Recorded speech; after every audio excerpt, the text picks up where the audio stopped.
This is Battle Fatigue. I'm Dalin. And to my right, AJ. We're going to learn a fun history story today that I discovered while listening to a man named Lindsey A. Graham. Not that Lindsey Graham, a different Lindsey Graham. And he has a podcast called American History Tellers, and it's one of my favorite podcasts. And I discovered this story on that podcast. So if you want the extra long, non-Battle Fatigue version, I encourage you to go listen to Mr. Lindsey A. Graham. I personally prefer the Battle Fatigue version. Same. Yeah. But, you know, we're biased here because this is a safe space. For blacks. Thank you. I was like, oh, that's me. Tim, it's our turn. Oh, you know what? I dedicate this story to Tim. Oh. Tim and Deborah. Tim and Deborah. This goes is for out you. to you. This is for you. Okay, so history lesson. This is going to be fun. This low-key has nothing to do with black people. I just wanted to, this is not going to be some sad slavery story. It's just white people being white. Okay. All right. So during the days of right before the Civil War, counterfeit money was a problem. It was an issue. And at the height of it in the 1850s, I would say close to 50% of the bills in circulation were counterfeit, which is like bad news. That's bears, crazy. Right? Now, here's the thing. There was a bunch of private banks, and the private banks all had their own individual currency. And so if that private bank went under, then the money that they had was useless. So then we get to the Civil War, and the federal government has to figure out ways to pay people and to pay for like large purchases. And at the time, the federal government only made low denomination coins. So the federal government wasn't doing paper money. Paper money was all private bank business. So the Civil War happens, the federal government has to figure out ways to like pay people in bulk, to like purchase materials, all of that. And so the federal government starts making paper money around the time of the Civil War. And that's how we start calling them greenbacks, because of the green ink used to dye the money. Yo, like I didn't know that. Two, greenbacks, this is the first time I've heard greenbacks ever since I lived in South Carolina. Piggly Wiggly. They're like their little coupons were called greenback stamps. Little greenbacks.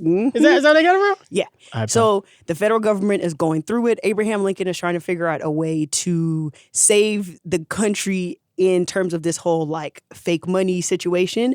And so he creates the Secret Service.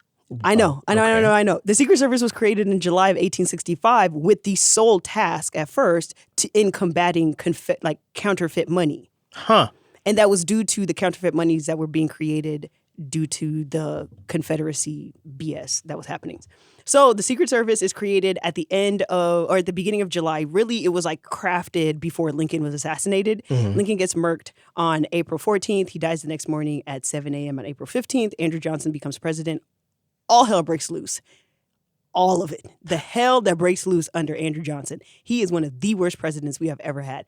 I despise that man very much. Anyway, and so it wasn't until 1901 with the assassination of President McKinley that the Secret Service was like, we should probably protect the presidents. Like, we should. Somebody needs to watch out for these guys because they keep getting taken out. Why Secret Service?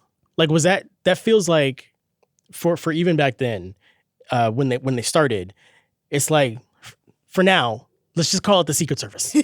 Because they're going to be providing we'll come a back Secret to Service. It. We'll double back and call it like when we figure out a name. That's a good question. I Before don't know why cards. they called it the Secret Service, especially because the Secret Service was born out of the Department of Treasury. Right. That's what I'm saying. So you literally could have been called money hunters. Money watchers. You know what I mean? Like the greenback goons. You know what I mean? Like, so with the context that counterfeiting was all kinds of wild and all kinds of crazy, and specifically in the Midwest. I don't know what was going on in the Midwest, but counterfeiting was making hella money in the Midwest. That's weird.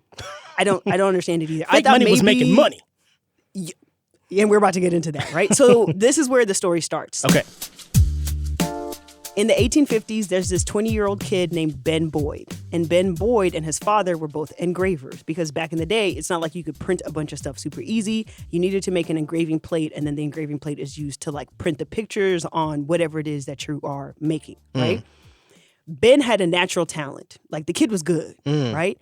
And so one of the people that he ended up working with is this man named Nat Kinsey, right?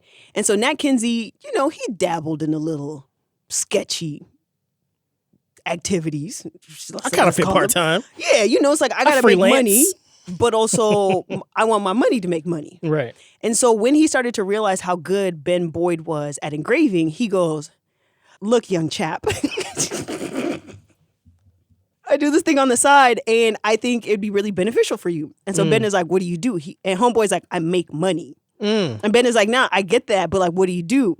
And Nat was like, no, like I legitimately make money. It's like, who's on first? Seriously. And so he goes, okay, cool. Like, let me see what this is about. And so he has him work on a plate. The plate turns out to be fucking immaculate. And so Nat is like, this is it. Yeah. And so they start making money together. They start making thousands and thousands of dollars. Literally. And Ben is like fascinated by the ability to literally create money out of thin air just based on his own talents and his own skill. Somehow, and there's like not clear documentation as to what happened, but they end up getting caught. They end up getting caught, and the sentence for counterfeit money, if you were caught with like the fake money or whatever, was a year in jail. Not bad. And so they both do a year in jail. Ben Boyd basically is like, look, the pen is not the life for me. Like, I can't, no, sir. This is not the life for me. The block is hot. I'm out. I'm dipping. So he leaves Cincinnati and moves to Chicago. Okay. Nat basically becomes destitute. Like his stuff just basically falls apart. Oh, shit. And he's left in Cincinnati. Yeah. So now Ben Boyd is in Chicago. He's having a good time and he meets a lady, right? And her name is Allie Aikman. And Allie Aikman's family is also in the counterfeit business. And so Ben and Allie fall in love. Look, the Midwest. I'm sorry. Was this chance? Yes. Yeah, just by happenstance, he meets this young girl. I mean, but also like counterfeiters all low-key run in the same circles. So they meet, they fall in love. And eventually, Allie realizes, like, her boyfriend got mad skill. Okay. And eventually, Ben's skill gets to the ears of this dude named Big Jim Keneally. Now, in this story, Big Jim is the big bad. Everything runs through him. He is the head honcho, and he runs Illinois, essentially. So, street level bad, Avengers level bad, or, like, cosmic level bad? That's a great question. He's not Kang the Conqueror bad. Okay. But he got Thanos vibes. Okay. Yeah. Okay. He got Thanos vibes. And so everybody was like afraid of Big Jim. And Big Jim was the one who was making all the money. So it's like, you could be cool. Like Allie's family, they did all right. They were in the little counterfeit business, but like you were not touching Big Jim's territory. You're not touching how much money he makes. And Ben is still feeling the whole like counterfeit lifestyle, right? And so eventually Big Jim goes to him and he goes, so like, I heard you got skill. And Ben was like, I got a little something. And so he goes, let me see your work. And so Ben pulls out a $20 bill that he had made while he was kicking it with Nat. And Big Jim looks at it, he goes, holy shit. Y'all, I done caught the golden goose. So he goes, you want to make some money together? And Ben goes, yeah, I'm down. And he goes, I need you to make me a $50 plate. And Ben goes, ooh, I don't think I made one of them before. He goes, bet, heard you. Challenge accepted. So for a solid year, Ben Boyd works on this $50 plate. Yo, for a year. He works on this plate. Now, that's not to say that he didn't have other ones that Big Jim was using. And I'll explain kind of how the whole thing goes down in a second. So for a year, Ben Boyd works on this $50 plate. And after a year, he finally gives it to Big Jim. And he was like, yo, my boy, I think I got it. And so they make the first $50 counterfeit off of it. Big Jim looks at it. He goes, we are about to be rich. It's about to go down. It's about to go down, dead ass. So they go, we're going to start putting the scam together. There's like two versions in the way that this works. One of them is like they just get in cahoots with the store owner and they give them a bunch of fake bills and then give the owner like a cut of real money to be like, thank you for being in business with us. Don't tell nobody or else we'll murk you and your whole family. Right. So that's one way. The other way, the more common way that they did it was using people they called shovers.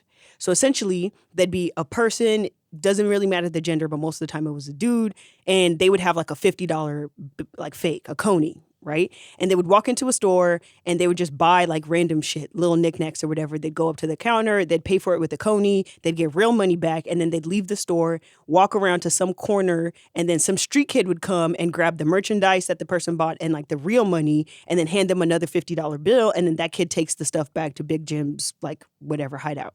And then that person continues on. So the shover just goes and makes a bunch of purchases.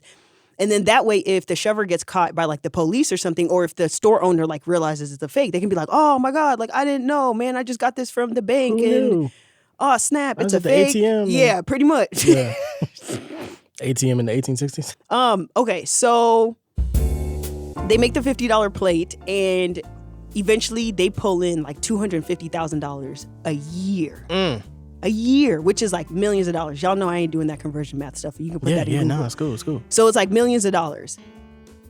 So Big Jim is living large. He's making more money than he had ever made. Ben and Allie are living the best life. Big Jim is now Large Jim. So meanwhile, the Secret Service is like, WTF. We can't figure out what's going on. We don't understand like why we can't get a hold of this counterfeit nonsense. We need somebody to like crack the case. We need to like break down one of these big counterfeit rings. And they pick Big Jim, right? And they're like, we finna go after this man. Damn. And what they do is they hire this Irish-American former Chicago beat cop named Patrick Terrell. And the reason they hire Patrick Terrell is, one, because he is rumored to be incorruptible, which is what they need, because Big Jim just keeps buying up police officers. My man was just James Gordon. Pretty much, right? Well, James, no, you're right. James was not corrupted. You're right. He had some sketchy moments, but like, that's why I was like, He had to make some decisions, sure. He had to make some choices, but he had some Tuesdays. He didn't.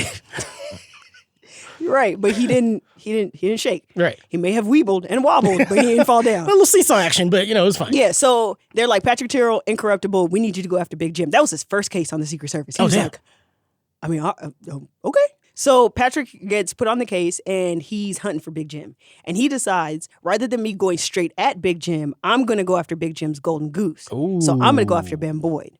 And so Ben Boyd and Allie end up getting snatched up, right? They end up getting caught in two separate locations. Okay. And so when they go to trial, Ben Boyd is put up, and he basically goes, I do not want my woman to go to jail. Okay. I'm going to do whatever is possible to protect my woman. And so he, in order to like get lesser sentences, actually in order to get no jail time for the both of them, he was like, I'm going to give y'all my $50 plate.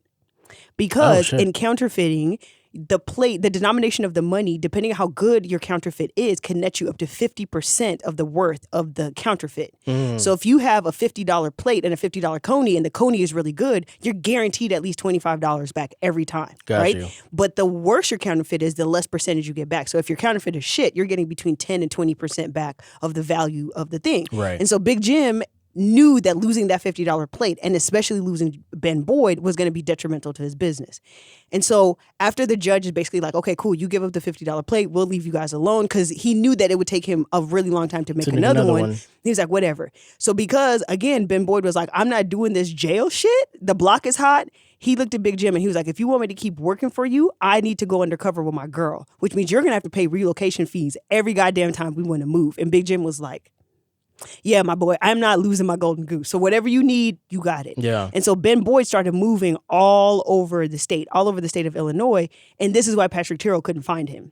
Right? Because homeboy just kept moving. And every time he thought he got a drop on Ben Boyd and Allie, like they would have been gone by the time he gets there. And so Patrick Terrell is like, how am I going to catch this dude? Like, how am I going to find this dude? And he goes, what's the name of that dude who used to run with Ben? I'm going to go see what he's doing. So he heads to Cincinnati, and he eventually, through detective work, he finds Nat Kinsey at a bar. And so Patrick Terrell goes into the bar and basically pretends to be somebody that went to school with Nat. Damn. And he goes, yo, you look familiar. What's your name? Homeboy gives him a fake name. He goes, yo, I went to school with somebody with that last name. Do you know so-and-so? And homeboy's like, I don't know that person. Yeah. And then he goes, how'd you spell your last name? And then, Nat spells it a certain way. And then Patrick Terrell sits down, asks him the question again, and he spells it the wrong way. And then Patrick goes, ooh, caught you. And he goes, your name ain't such and such. Your name is Nat Kinsey. And Nat starts to get tight. Yeah. And he's like, fuck is you, my boy? Oh, man, I cannot. Like, the AAVE in me is strong. We just gonna go with it. Hip, hip, cheerio and such. What is this? Yes. You dastardly. He says that. And Patrick Terrell goes, I'm looking for Ben. And when he says his name, Nat Kinsey gets mad. He starts to seethe. And he's like, man, fuck Ben Boyd. And so Patrick Terrell's like, ain't you used to roll together? He Tell goes, me more. Yeah, man. But after we got busted, Ben decided to go to Chicago and make a bunch of money with Big Jim. And he just left me out here by myself. Now, I ain't got no money. I ain't got no business. I'm just out here pretending to be a plumber. I ain't gonna leave me in Cincinnati. Exactly. And so Patrick goes, you want to work together? Oh, shit. And then homeboy's like, oh, I don't work with cops. Enemy of my enemy. Exactly. And Patrick is like, but I'm not a cop. Oh, I'm a secret Service. Secret agent, man. Secret agent, man. And so he pulls out a crisp $10 bill and puts it in front of Nat Kinsey, and he goes, like, you down for the Cosmo boy? And he goes, yo, I need this money. And so he goes, what do I need to do for the money? And Patrick goes, I need you to send me a letter every week. No funny business. Every week of you explaining how you're trying to find Ben Boyd. Every week. And then I'm going to send you $10. And the dude was like, yeah, all right, bet. $10. Right? Who's on the $10 bill? Hamilton? No. George. You know why nobody knows? Because who slipped somebody a 10? Nobody. I'd be slipping people Harriet Tubmans all right? day. Yo. Oh, yeah, it is Hamilton. I'm sure he did something important. He did important things. I'm sure he did. We don't have enough time to go over Wasn't there a musical? Yeah. I'm sure he did something first. Isn't he on Broadway? Like, I don't know. Son of a whore and a Scotsman. He had to do something. I'm acting as though I don't know the origin story of Alexander Hamilton. He was very important. We generally like him for the most part. With a good rhyme scheme. And fun fact, he was the first somebody important of the Treasury. So Secret Service low-key is his stuff. But again, Battle Fatigue is a space in which you are encouraged to do your own research. So please look up Alexander Hamilton outside of watching the play Hamilton. History Channel has some great documentaries on him. So check them out. Anyway, back to the show. So Nat is now in I'ma find this man mode, right? And so after a few months, he ends up figuring out where Ben Boyd and Allie are hiding, and they're hiding in Fulton, Illinois, right? Okay. And so we don't exactly know how Nat Kinsey ended up finding Ben Boyd, but eventually he ended up smoothing things over with him and being like, hey, my boy, we should work together. Now, I'm assuming that Ben Boyd probably was lonely. Him and Allie are moving. He don't really got no people he can trust. And so seeing one of his old homeboys, he probably was like, yeah, my boy, let's work together. I'm making money. I want you to make money. Let's figure this shit out together. Now, was Allie doing any, was she doing? Oh, yeah. Allie was no punk. Okay. So one of the ways that they used Allie was one of the shovers. And so she would be walking around with a picnic basket, and the picnic basket would have thousands and thousands of dollars, and she was the one who would go and engage the store owners when they needed to get a large sum of cash. So Allie was no innocent in all of this, which is gonna put a pin in that, right? Pinned. Thank you. Okay, so they find Ben Boyd, they find Allie, and Nat goes and tells Patrick Tyrrell. Patrick is like, yes, detective work. So Nat goes and tells Patrick. Patrick goes, cool, we got them. Darn tootin', we got them. And he grabs a couple other Secret Service agents, and they end up at the house. And so the plan was for Nat to go upstairs to try and find whatever room Ben Boyd did most of his counterfeitery, if that's a word. His coneying? His coneying. His coneying. And then he's supposed to give a certain signal, and then the Secret Service is going to move in. Whistle. No. Okay. Because he's inside the house. Got it. Yeah, so they can't hear him. So because they're outside when the he house. went to the house. So Nat gives a signal. Yeah. He kind of sticks his hand out the window, waves it, and one of the Secret Service is like, oh, I see the signal. And so Patrick is like, all right, regulators, mount up, we're moving in. So as they're moving in, they see off down the road, there's a horse and buggy moving at the speed of light. Oh. Okay? Just hoofing it. Seabiscuit had somewhere to go. Okay. Okay? And right as they get to the house, he slows down a little bit, and you see it's a young boy, maybe teenage age, and he goes, does P.F. Wilson live here? And then takes off. And so the other Secret Service agent is like, well, that was weird. And meanwhile, Patrick Tyrrell is like, damn it, bro. And he runs in the house. And he tells the other agents, y'all surround the house. I'm going in. And as he gets to the back door, Nat Kinsey runs out like his ass is on fire. He's booking. I'm talking Forrest Gump running all the way to the coast booking. And he's like, okay, that's weird. So Patrick Tyrrell walks in the back door. He's got his gun drawn, and he's now starting to look. And he goes, where? And he looks up. Since the wave came up from upstairs, he's like, I'm about to head upstairs because that's where Ben Boyd has to be because ain't nobody come out this house.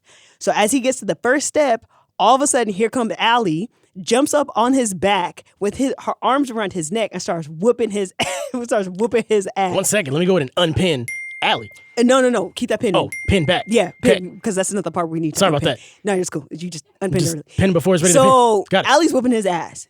And Patrick don't know what's going on. He's trying to understand what the fuck is happening? Is this Ben? What? I got caught unawares. What universe is this? Right. And then it wasn't until he started yelling out to his other agent. He's like, hey, yo, somebody come. Who come get me? And so the other agent comes, grabs Allie, puts her in handcuffs, and he now is like huffing it up the stairs because in order for his conviction to stick, he has to catch Ben Boyd in the act. If he just catches him with a bunch of counterfeit money, he's only going to get about a year. Yeah. But if he actually catches him in the process of making the plates, then he can get this man put away for years. So he's like stomping up the stairs, and then eventually he slows down halfway up the stairs, and he looks up, and Ben Boyd is just standing there, huffing with like white anger and rage, looking at him. And Patrick goes, Ben, it's over. Just like, my boy, just lay down. It's cool. It's over. And so Ben finally just goes, and then they arrest him. And so Patrick keeps walking into the room, and he's like, oh my God, please let there be like a chisel, like something in this goddamn room that's going to help me put this man away for life. And when he walks in, everything is there.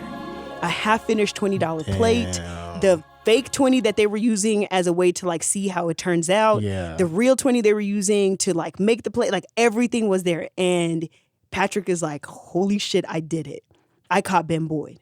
So now we're going to unpin Allie. Oh. So now, yeah. Okay. So we're at the trial, right? And at the trial, Ben Boyd, basically, he is convicted to 10 years in jail. It's like, my boy, you gone. You gone. Damn. And the judge makes an interesting ruling about Allie. He goes, she was just being a loyal wife. She had to follow everything this man said because she married to him, even though they technically, they did get married. They got married somewhere in between there. Nobody really knows. And we don't even know if it's a legal marriage. I'm not trying to judge them. That's their business. But he was like, this is this man's wife. She was just going along with what her husband said because she's being a good wife. So like, no jail time for you. You're good. Go. White women in picnic baskets. Just like, go be free. White women in picnic baskets. Even though when she got caught, the first time she got caught with like $50,000 in fake money. But they're just like, white woman, you were following your husband's orders. You go be free. Go. So now Ben Boyd is in jail for 10 years. Big Jim is hot. And let me tell you, we are just halfway through this fucking story, okay? That was Act 1, all right? Act 1 is Ben Boyd's arrest. Big Jim. Give me a second. Okay. All right, so Nat dashed out. Yep, he's gone. He was gone. We don't hear from him ever again. And, that's it. That's it. He was not. His storyline is over. He's not a recurring character. Nah. That's it. His job was to find Ben. Okay. Accomplish his mission. This is like mid-season finale. Yeah. Ooh, yeah. That's exactly what it is. Cool. Now that we are done with Act 1, we will move into Act 2.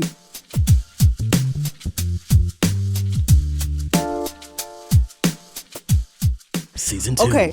So Act 2, I'm calling The Informant. Okay. So now Ben Boyd he's gone, right? He's in jail for 10 years. Okay. Allie's out there holding it down for her man in these streets. And Big Jim is pissed, right? Big Jim is pissed. Now, earlier, about 10 years, because we're in like the 1875-ish, right? We're in about 1875. 1867, Big Jim was chilling in Springfield, Illinois, and he heard a rumor. The rumor was started by this lawyer who was deemed incoherent at the time. He had a habit of inebriating himself. Okay? That's a way to put it. Okay. I mean, yeah. I'm using white people logic to talk around the thing and not about the thing. So this man, being the drunk Confederate sympathizer that he was, basically was like, we should just steal Abraham Lincoln's body and hold it for ransom. Now, around this time, we need to remember what was happening. The 13th Amendment had passed in 1865, which effectively ended legal enslavement, but then started a whole host of other BS. 1866 and 1867 is when we have the Black Codes. And the Black Codes came after the Slave Codes, which is basically how enslaved people were allowed, quote unquote, to function as property. Okay. From the Black Codes and the Slave Codes were basically the foundation for Jim Crow that we would see a couple of decades later. Okay. Sometimes there's the assumption that the Black Codes and Jim Crows happened like right after each other, but there's a period of time in which none of that was around because after 1867, we really start to enter Reconstruction age, right? And so you have a lot of Black folks who are starting to get political power around 1866, 1867. Then you have the passing of the 14th Amendment in 1868 and the passing of the 15th Amendment, which grants the right to vote to all Black men in 1870. So around this time, white people are getting real nervous about what is going to be their life in terms of their proximity to Black people. Okay. Right? because Abraham Lincoln was looked at as the great emancipator, the great abolitionist, the people in the South who are now dealing with the decimation of the economy due to the Civil War are looking for somebody to be mad at. And so they're like, we need to desecrate Abraham Lincoln. So this drunk lawyer is like, we should like dig up Abraham Lincoln's body and we should hold it for ransom so that we either get like political power or like whatever we're looking for. And Big Jim happened to like be in that area, heard the rumor, was like, this motherfucker crazy, and then went about his business. So now fast forward 1875, Big Jim is pissed. Yeah. And he's like, how am I going to get my money? How am I going to get my golden goose out? And he goes, I'm going to steal Abraham Lincoln's body and hold it for ransom.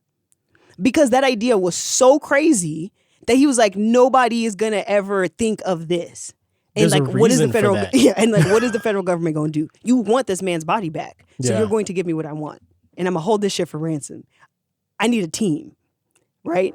So now this is where our cast of curious characters come in. So we're gonna do a cast list real quick. So we got go. Big Jim, head honcho, Big Bad Wolf. Okay. Then we have Terrence Mullen, who is a bar owner who goes into business with Big Jim, right? I usually call him Bushy Beard because he has a bushy beard. Okay. And then you have Jack Hughes. Jack Hughes has a walrus beard. So if you happen to hear me call him Walrus Beard, that's why. So Big Jim basically goes to these two men and they find a third dude. Okay. Right? So there's a third dude. He's not, they're very important. I'm going to explain why in a second. So Big Jim basically goes to these three men and goes, hey, y'all, I got a plan. Our plan is we are going to steal Abraham Lincoln's body. And we're going to steal Abraham Lincoln's body the day before the 4th of July. Okay? And then once we steal Abraham Lincoln's body, we're going to bury it in a certain area. And then I'm just going to happen upon Abraham Lincoln's body. And I'm going to tell the federal government, if y'all want this man's body back, just give me 200,000 K and let out Ben Boyd from jail. It's the only way y'all getting this man's body back. I want those two things. And so the three dudes are like, fuck yeah, let's do it. 200,000 split, that is millions of dollars. Yeah, let's do it.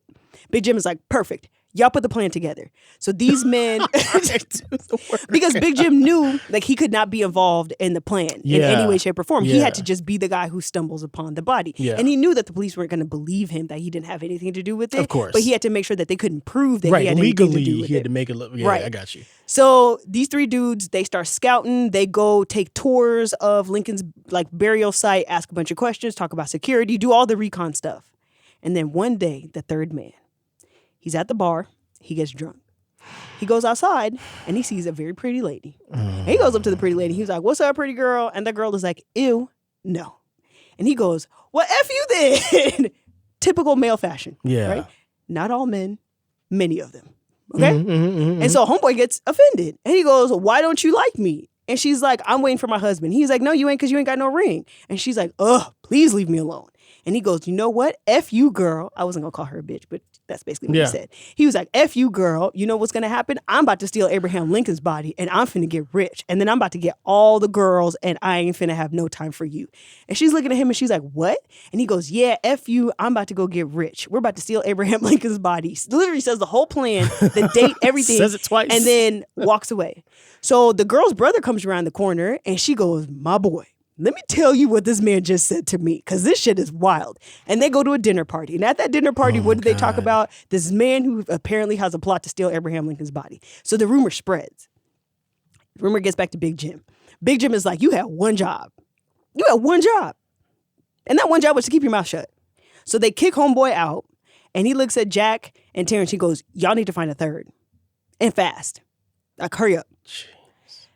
Okay, so Terrell is still out here somewhere, right? Terrell done caught Big Ben or caught Ben Boyd, and he's now like, okay, how do I get to Big Jim?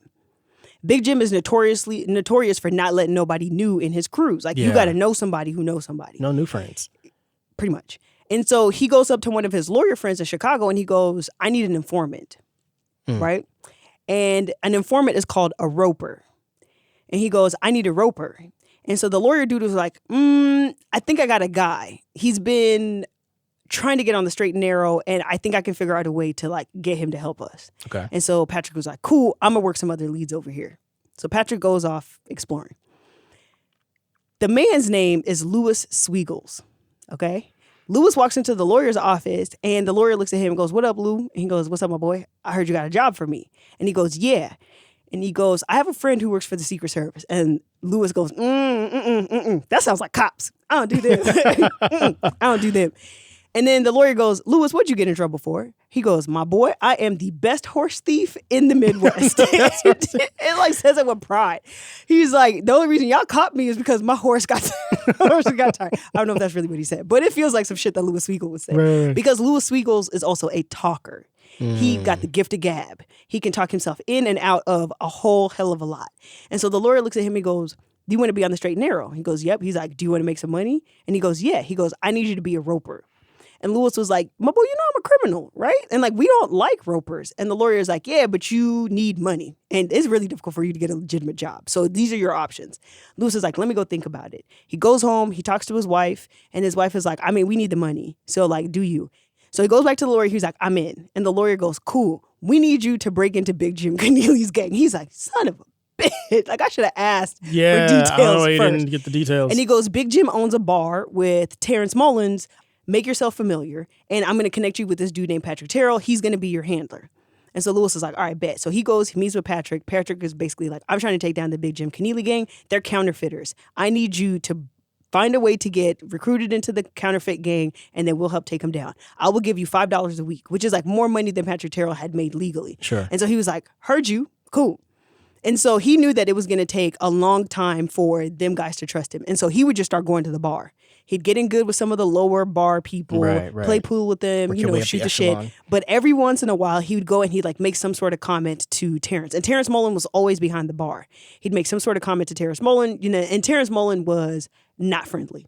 And he'd always just look at him like, if this man says one more thing to me, I'm about to punch him in the fucking face. And at the end of the bar was Jack, right? And Jack was always a little more receptive to Louis Sweagle's jokes and like little whatever. He'd chuckle, he'd laugh, whatever. And so he goes back to Patrick Terrell. He's like, nah, bro, like this ain't working. I need something major. And so Patrick goes, I have a plan. So Louis Sweagles disappears for a couple weeks, right? Doesn't show up at the bar. And the next time he shows up at the bar, this man kicks the door open and he goes, all right, you assholes, drinks on me. And everybody's like, he came in with money. Yeah. And so he holds up a crisp $50 bill, puts it on the bar and goes, shots for everybody. And so Jack is looking at him like, it's a lot of money, my boy. And Lewis was like, yeah. And Jack is waiting for the rest of it because Lewis is a talker. And he's like, why ain't this motherfucker talking? And so eventually the whole bar gets their drinks and Lewis realizes that Jack don't got a drink in front of him. He goes, oh, my boy, you don't got a drink in front of you. And so he goes, bartender, come get a drink for my boy. And Jack is like, no, like I'm good. But also like, where you been? Mm-hmm. And he goes, I had some work to do up in Wisconsin. And then Jack goes, oh, you go steal another horse? He's like, nah, man, stealing horses is a young man's game. Like, I ain't about that life no more. And then he's quiet again. And Jack goes, that's a whole hell of a lot of money, my boy, that you just walked in with. And Lewis goes, I came up on some money. And Jack is like, all right, like, spill. You're doing the most. And he goes, my boy up in Wisconsin, in Racine, basically said that there's a tannery that takes its money to the bank with no armed guards. And he goes, bet you they won't make that mistake again. Mind you, there was no tannery. Okay? Patrick just handed him a bunch of cash and was like, here, go talk. Like, go talk, right? And so Lewis opens his coat up and there's another stack of cash in his coat pocket. And then Jack looks at him and Lewis goes, well, I'm about to go get drunk. So see you later. And he goes off and he plays pool. And at the corner of his eye, he sees Jack and Terrence talking. And he goes, this is it. This is my time. I'm going to make it in. Mind you, personally, if you doing the thing one way and then you gone, then you come back like a whole new person, dropping 50s, showing stacks, and then just being dismissive and not the usual talking. It's like, right. And also, supposedly, criminals are known to be notorious gossips, which I didn't realize was the thing. I just thought since you were, a criminal, you'd be really good at keeping secrets. But apparently that's not it. So the next time Louis Sweagles goes in, because he gives it a couple days, right? He gives it a couple days because he got to sleep off his hangover. So the next time Louis goes in, Jack calls him over and he goes, yo, Lou, we're about to go do a job. Was it Nebula? There was Nebula. Okay, got it. Just to circle back on the circle back, it's Nebula. And now circling forward. Yes. So they're like, we got a job. We got a job from Big Jim. You want in? And Lewis is like, this is it. I'm about to make a fucking coney. like, I got the goods. And so he's like, yeah, let's do this. And they're like, all right, bet. Meet us back here when the bar closes tonight and we'll tell you the plan. He's like, cool. So the bar closes. Lewis is now feeling himself because he's like, yo, I'm a motherfucking roper, okay? I got the Coney gang. They finna let me in. I'm about to start making counterfeits. I've seen this movie. Yeah. So he goes in afterwards. Niggas like, I've seen it too. So he goes in to the bar. At the end, it's closed. And they go, you want to see a dead body? And he's like, huh? What do dead bodies have to do with counterfeit money? And he dead ass goes, I thought y'all were counterfeiters. And he goes, yeah, we are. And also, there's this old man who just died, and he's super rich. And they're burying him with a bunch of his like riches. So we finna go snatch his body. And Lewis is looking at them like, this was not what I signed up for. And he goes, I just gotta make a call real quick. Let me think about it. And I'm gonna get back to y'all in 2 to 3 business days. Hey, wife. He was like, I'm gonna get back to y'all in 2 to 3 business days. So he goes immediately and he goes, Patrick, I'll get back to you in Amazon Prime Time. He was like, Patrick, I thought you said this was about counterfeiting. He made Patrick the call. was like, it is about counterfeiting. And he goes, no, my boy, this is not about counterfeiting. They've tried to snatch bodies. And Patrick goes, what? And he goes, just stick with the plan. Stick with the plan. Because I'm trying to figure out, like, what is happening. Stick with the plan. And so Lewis goes, okay. And so 2 to 3 days later, he goes back to the men and he goes, yeah. So I think I'm going to pass on this. But, like, thank you for the opportunity. Glad to have been included Plot in twist. the thought process. Appreciate it, but, like, I'm good. And so they wait. Because in their minds, if Lewis starts talking, then other people would hear. And they would hear about this plot. They never had a plan to go rob that man's grave. It was all a test. Right, it was all a test. And Lewis low-key knew it was Which a is why test, they but were he talking. couldn't prove Yeah. that it was a test. Yeah. And so he just sits quietly. He sits quietly. And after a week, the two dudes are like, we found our third. Because he knows how to keep his mouth shut. So they go back up to him the next time he's in the bar and he goes, Lewis, you passed. We're going to tell you the real plan now. And Lewis is like, finally, I'm about to make some fake money. And they look him dead in his face and they're like, we are going to steal the body of Abraham Lincoln. And he was like, bitch, what? God damn it. Again, what is with the dead bodies? Okay, I am a horse thief. This isn't even my money. I just... And then he goes, so like, tell me the plan again. Now the original, the test plan was like real haphazard, didn't really have details. This one, they had maps and like times, guard exchanges. They pulled down that roll up, the little roll up post joint. Yeah. And then it was just like, okay, so this is the makeup of the sarcophagus. He is in a wood casket that's inside a metal thingamajig that's inside a marble sarcophagus, and then this is what we need to do to break it. And Lewis is like, y'all really thought this through. Like, this ain't no run of the mill, we finna snatch a body. Like, this is the actual plan. Yeah. And so Lewis being Lewis, it goes, well, you know, outside of being a horse thief, I was an amazing body snatcher. I was one of the best body snatchers in Chicago. The reason you just had never heard of me is because I was just that good. And they were like, we knew you were the right one. So Lewis talks a good game. And then Lewis goes and tells Patrick, the actual plan, ain't got nothing to do with counterfeit. They're finna steal Abraham Lincoln's body and hold that shit for ransom. And Patrick was like, you lying to me. Right. You lying to me. Shut up. And Patrick is like, these motherfuckers do counterfeit. He goes, no, they're trying to get Ben Boyd out. And he goes, okay, so I'm gonna get back to you in 2 to 3 business days because I gotta call my boss because I have no idea what the fuck is going on. Yeah. So Patrick calls his bosses and he tells his bosses, yo, Big Jim is about to steal Abraham Lincoln's body. And they were like, are you out of your fucking mind? Don't bring us this bullshit. If you don't go arrest Big Jim and stop playing on my fucking phone. And they hang up on him. And Patrick now has no idea what to do. And he's like, so if they steal Abraham Lincoln's body, like, I'm going to just sit here and say, I told you so. Right. But Patrick is like an alligator. Okay, once he bites onto something, he don't let go. So he's like, I'm taking down Big Jim one way or the other, whether my supervisors are going to support me or not. So he tells Lewis, stick with the plan. Okay. Stick with the plan. Lewis is like, all right, well, I'm going to need some backup in here. So Lewis goes to one of his homies and he goes, I need you to pretend to be an explosions expert.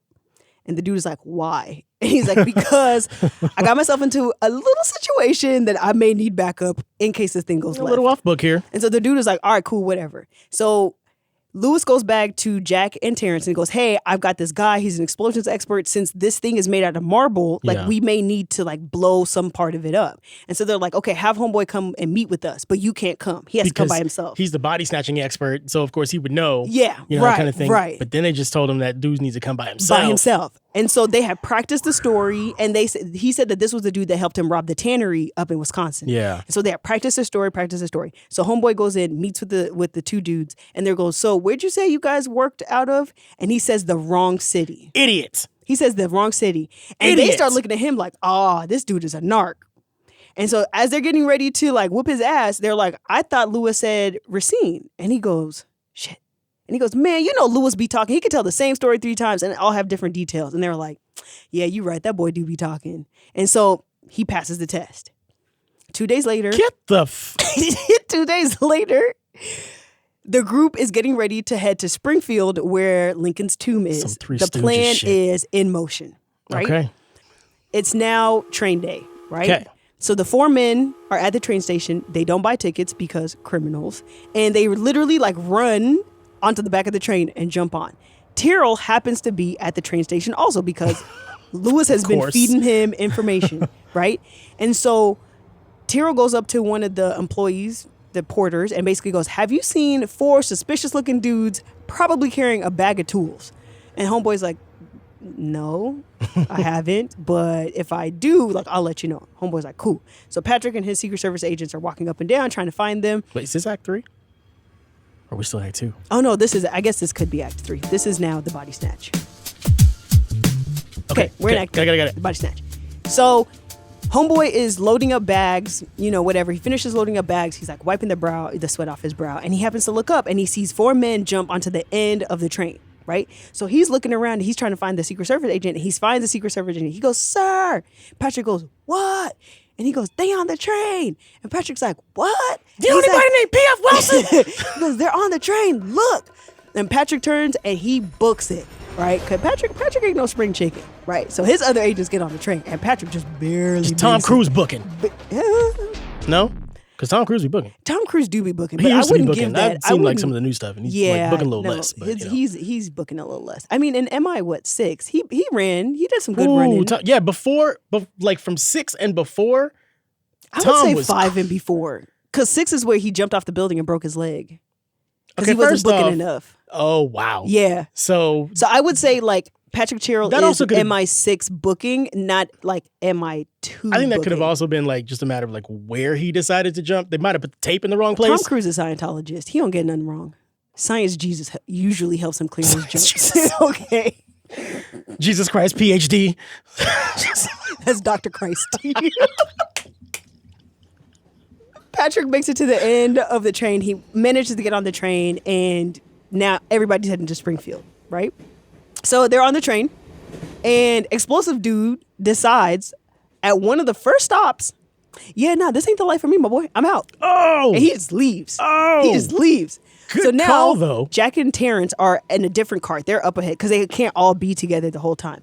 And Lewis and the Explosive Dudes are towards the back of the train, right? Because that's also where Tyrrell and him are at. This is a true story. And so, I know, that's a crazy story. Dead ass, this whole thing is a true story.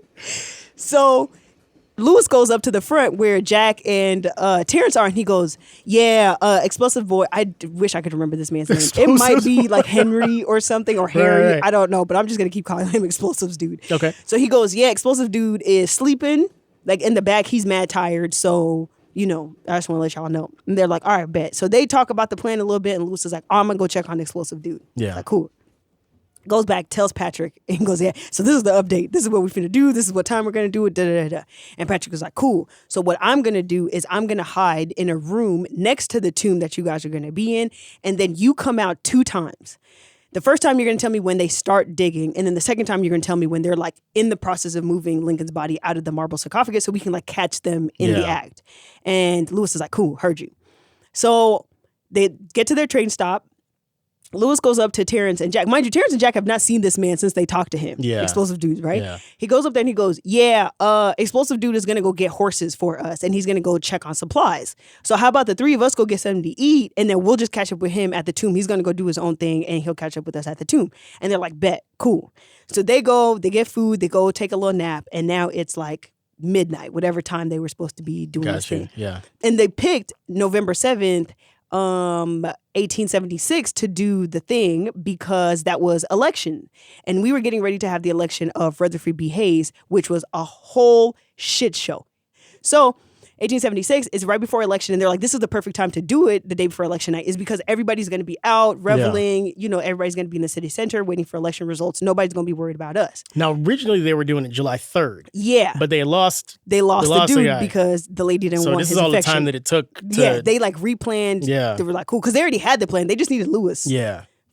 I don't exactly know why. Yeah. They needed Lewis, right? So they get into the first little, and it's like a meager little fence at the time, right? Not even waist high. And they break that with some bolt cutters. And it's like a little lock. Cut the lock. They go in. And they're like, all right, bet. Like, we're in. On the other side, Patrick Terrell and his homies have all now taken off their shoes because the marble floor is going to echo and they don't want them to hear. Yeah. So they're sitting there in their socks waiting for the signal. Smart. One of the Secret Service agents, right?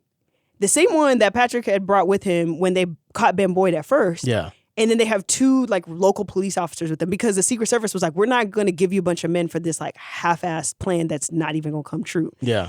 So he has his... Oh, they still didn't think it was real. Oh, yeah, no, they still didn't think it was real. Dang. So he has his one Secret Service agent with him, and then that Secret Service agent's dumbass decided to bring a reporter, a newspaper reporter, with him to this thing, right? And Patrick's looking at him of like, my boy, really? Really? We're in the middle of one of the biggest cases we have ever worked in. You decided to bring a reporter. Then he goes, well, that's exactly why I brought a reporter. Because we're in the middle of one of the biggest cases we've ever worked. And I want this motherfucker to catch this shit in person. Basically, he wanted to make sure that like, you get my good side. Yeah, You get my good side.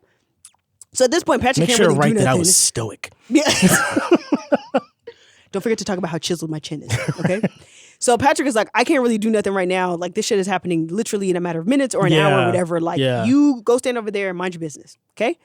So Lewis now is in there and he goes, you guys, I'm going to go check on Explosions dude. I'm going to just go check on the horses. And they're looking at him like, I mean, I guess. Okay, go check on it. So he runs around and goes to Patrick and goes, okay, now we're in the tomb and they're about to get ready to start doing the shit to the marble thingamajig. And he goes, cool, let me know when they break through the marble and then I'll come out.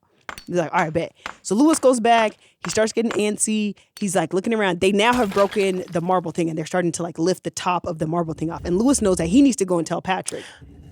Yeah. Okay. Right? Okay. So he tells Hughes and Mullins one more time. He goes, hey, I'm just going to make sure, like, we've been making a lot of noise. Like, I just want to make sure that nobody's, like, looking around and, you know, that's solid. Coming close. That's and solid. they're like, look, boo, you ain't done jack squat but talk. You better stand here and hold this goddamn light. I'm sick of it. Now he can't go. Sick of it. Now he can't now go. he can't go. Yep. They busted open. Right? And now they're like, shit. Lincoln's body was supposed to be in a like metal box and then a wood box, but there's like more shit in there. And so there's like one additional layer that they weren't told during the tour that they needed to break into, right? So they got slowed down. That was on purpose. So eventually Lewis figures out a way to get out. And he basically is like, yo, I'm gonna be right back because I think I heard something. And they're like, whatever, boy, just go. So he leaves and he runs to Patrick and he's like, Patrick, Patrick. They got the body, Patrick. And Patrick was like, fuck it, let's go. So now they're running with no shoes, slipping and sliding on the marble floor. Floors. And they get outside, and right as they're about to enter the moonwalking tomb, floors. a gunshot goes off. Oh! And it's pitch black. Everybody stills. It's Lincoln. And then Patrick looks to his side, and it's the fucking Secret Service agent. His gun went off. And so he goes, go! And now everybody's running into the tomb, and the tomb is empty. The coffin is halfway out of the like holding thing, and so he goes spread out. And so Patrick is like, I need to get to higher ground, right? So he goes up on this little balcony thing that's next to like the tomb keepers, groundkeepers like building or whatever. Yeah. So he goes on the little balcony. He's looking. He knows that his people have spread out. He's like, we're gonna get them. There's no way they couldn't have gone far. There's no way. But he doesn't really have the manning for the right. But he's like, there's like your motherfuckers was just in here. Ain't no way that y'all got out. And so he sees somebody running across. He's like, fuck yes, we got them. And he shoots at them. And they shoot back. And he's like, oh, fuck yes, we in this. Boy. Confirmed. I'm finna get y'all. So he shoots at them one more time. They shoot back. And he goes, you guys are surrounded. Drop your weapons. You're under arrest. And there's like a 5-second pause. And somebody goes, Terrell? Oh, what? And he goes, he's like, this is a trick. Like, they know I'm looking for him. They just want me to give up my location. Because he said the thing and then he moved, right? And they go, Patrick? And it's the fucking Secret Service agent. They had been shooting at themselves the entire time. Yo. They had been shooting at each other the entire time. And do you know who had a front row view of it? The fucking reporter. So once the reporter realizes, he goes, bitch, I got the story of a lifetime. And he runs. He dips to go write the story. Oh, my. He has the exclusive of a century. Secret Service botches saving Lincoln's body or some shit like that, right? And then the Three Stooges, the show started, right? They're gone.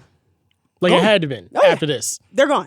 So Louis Sweegles hops on a train and heads back to Chicago because he's technically not in any danger of being arrested. God. Right? So he slips back into Chicago, but he has to play like he's scared, like the police are looking for him. So he lies low at home, right? Right. Jack and Terrence end up walking 30 miles on foot to get out of the city and then hop on some random train station. Yeah. And basically they're like, look, we don't got no money. We are cattle ranchers. We just bought a bunch of cattle, so we don't got no cash, so we don't have money for a train ticket. But I'll give you my gun as collateral. And guns obviously were way more expensive than a train ticket. Right. And like we're gonna get off at this stop, and that's where my dad's farm is. I think it was Jack Mullen's dad's farm or Jack Hughes's dad's farm. And he's like, we're gonna get money from our dad, and we'll pay for our train ticket. Conductor's like, cool, whatever. Holds on to the guns. They get to the stop. They actually buy the train ticket. And Jack decides he's going to stay at his dad's farm for a little bit to lie low. Terrence is like, I'm going to go be great somewhere else, right? And they shake hands and they're like, wish you the best. Hope I hear from you at some point. But if not, my boy, that's fine too. It is. Like, it's what it is. After a couple weeks, Patrick Terrell basically goes, you need to go find out like where everybody went, right? So go to Big Jim and basically see like what's up. So Louis slinks over to the bar and tells one of the patrons, like, go tell Big Jim I'm outside. Right. But like, you know, you got to be sneaky about it. So Patrick is still like, pretending to be, or like Louis is still pretending to be kind of scared. But then Big Jim walks outside and he's like, ah, shit, no, I am scared. Like, this man is no joke. Big Jim lays into him. You idiot. I can't believe y'all botched this plan. This plan was so fucking simple. How y'all messed this up? Yelling at him. And then Louis is just like, yeah, nah, man, I don't know how we got caught. Like, I don't know, the plan was foolproof. Like, I don't know how the Secret Service agents were onto us. And then Louis goes, you heard from Jack or Terrence? And then Big Jim starts to get, man, F them. F Jack and Terrence. I can't stand them either. And if you see them, you tell them it's on site. Big Jim goes off, right? Louis is like, cool, good talk. Great, thank you for your cooperation. And I'm finna leave. Yeah. So he leaves. Maybe a week or so later, one of Terrence Mullen's like lady friends reaches out to Louis Sweegles and he goes, is the block still hot? And Louis goes, no, actually, the block is cool. It's kind of lukewarm right now. It's a balmy 58 right now. And so Terrence goes, cool, I'm coming back to Chicago. Okay. He's like, bet, heard you. So Terrence comes back to Chicago. Big Jim basically yells at him. And then Terrence is like, you good? You done? And Big Jim is like, yeah. He's like, all right, cool. I'm going to go back and work at the bar. So eventually Jack Hughes also comes back. Right? Big Jim yells at him. Jack resumes sitting at the bar doing Jackly things. Right? Eventually, is this where we get Jack shit? I don't know. Jack does what he doing. He just does Jack shit. He just does Jack shit. So eventually, Louis starts showing his little face around. And then one day, Jack and Terrence are both at the bar. So Louis does his final deed and he tells Patrick Terrell.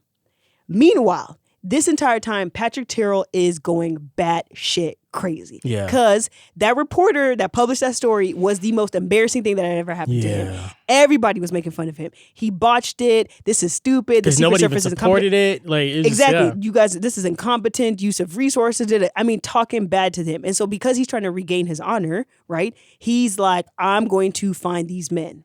I'm going to finish the mission. Yeah. But then he gets sick. Because he's working himself so hard and he's traveling so much, he ends up getting a fever. So when Louis Sweegles calls him and is like, hey, yo, like I found them. They're all back at the bar. Like we can end this shit. Patrick Taylor's like, okay. So he makes his way to the bar. The plan was the two undercover agents were going to make sure that they knew the faces of Jack and Terrence, and Lewis was going to go into the bar to just confirm that they were there. And then Lewis was going to walk out of the bar. Lewis's part was going to be done, and then the two undercover agents were going to go in, right? So Lewis does his part. He goes, kicks it at the bar until about 10 p.m., and he walks out. And then he gives the signal because the undercover agents are across the street, gives a signal, walks off, goes, does his thing, walks off into the sunset. The two undercover agents walk in. One of them goes and sits kind of close to Jack and at a table that's close to where Jack was sitting, and the other one goes to the bar, orders 2 drinks. As Terrence Mullen is preparing the drinks, when he has both drinks in his hand and turns around, they give each other the signal. One Secret Service agent puts the gun at Jack Hughes, and the other one puts it on Terrence Mullen. And because it's a bar of criminals, everybody scatters because they're like, bitch, you ain't finna catch me. Right. I'm out. So everybody scatters. As the people are running out, Patrick Terrell gets to walk in, and he finally gets to put handcuffs on Jack Hughes and Terrence Mullins. He's arrested, part of Big Jim's gang. The trial happens. Terrence and Jack get a year in jail. Let me tell you, Patrick Terrell is pissed. Okay? He's like, I know I ain't do all this work, get mad fucking sick for you guys to get 1 year in jail. So when Jack Hughes gets out of jail, Patrick Terrell had basically built a case about against him for his counterfeiting stuff that he had done. And literally, this man walks out of the jail, and Patrick Terrell is there and arrests him all over again. He goes, "You're going back in." So he gets another additional 2 or 3 years back in jail for his past deeds. Terrence Hughes gets out, or Terrence Mullins gets out, and he finds out that while he was in jail, Big Jim had sold his half of the bar and moved, took the money and ran. Damn. And so Terrence is pissed. Yeah. So what does Patrick Terrell do? The same thing he did with Nat Kinsey. He goes up to Terrence Mullen and goes, "So he sold your half of the bar, huh? Damn, that sucks, bro. He didn't give you no money. I'm still trying to take down Big Jim. You busy today? So you trying to make some money?" And Terrence was like, "Yeah, nah, I'm trying to make some money because this man tried to have me rob Lincoln's grave. Okay, I want in. Take him down." So Terrence ends up finding Big Jim, getting in good with him. That's funny. Same thing. They do that thing. They just walking out. You know he tried to have us rob Lincoln's grave, right? Just straight up, right? And so he ends up getting Big Jim caught up, and Big Jim ends up getting arrested. And the whole Big Jim ring falls. And so Big Jim gets a couple years. Louis Sweegles ends up becoming a local celebrity because obviously they wrote about his part in it. And because of who Louis Sweegles is, he revels in it. Oh, of course. He revels in it. Of course. And eventually, the call of criminality becomes too strong, and Louis Sweegles basically gets in trouble for robbery, and he ends up spending he gets 10 years in jail. Dang. Right. When Ben Boyd gets out after 10 years, Ben Boyd is like, "I am never going to be a criminal ever again." Him and Allie basically disappear, and they end up becoming upstanding citizens and kind of live their life freely. Patrick Terrell doesn't ever really have another case that is as big as this one, but he ends up doing 25 years with the Secret Service and retiring with honors and all that jazz. But yeah, that is the story of how a counterfeit gang wanted to get one of their boys out of jail, and so decided that they were going to steal Abraham Lincoln's body and hold it for ransom. I've always said that movies, TV shows, the ideas behind things of horror, supernatural, comedy, sci-fi, anything, it all starts and typically comes from or is inspired by some shit that happened. And this story in the 1860s that's based on true events, that is true events. That is true events. Yeah, it ain't based. It is true events. This is a real story. You know how many movies came from this story? Look. Bruh, that was crazy. Well, amazing. That was wild. Amazing storytelling. Oh, thank you. Thank you. Glad I got a front seat. Yo, the laughter. I love it here. Episode. Yo, I will never forget Dr. Christ. Yo, man. Dr. Jesus J. Christ. That's Dr. Christ to you.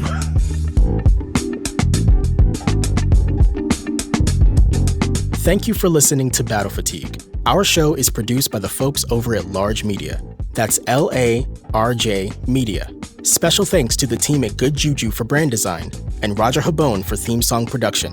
You can find other episodes of Battle Fatigue wherever you get your podcasts. Also, for updates and more, be sure to follow us on social media at Battle Fatigue PC. Thanks again for listening.